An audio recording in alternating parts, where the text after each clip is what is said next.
Sige, mag-proceed na tayo sa check-up, ha?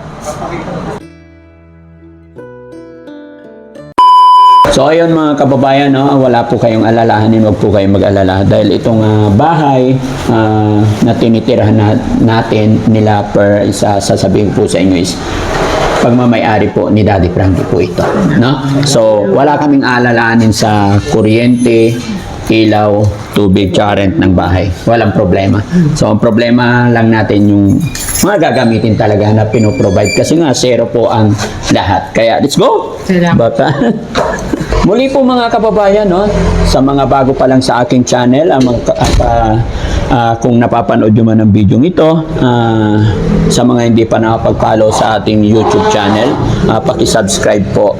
Ayan. At pa-share na rin yung mga video para mas makatulong pa tayo. Maraming salamat. Tara!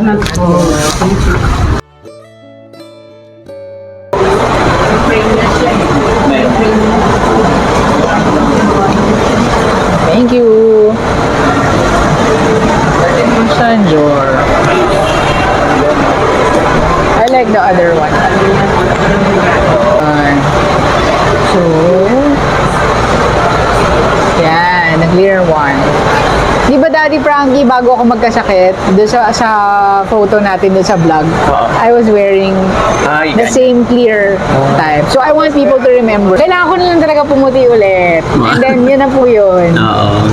Pearl Joy Dumag. The after. Yun po. Yun na po.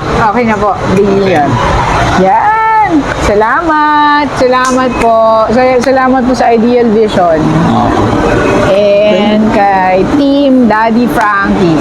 Maraming salamat po. Salamat po kay Dr. Bo.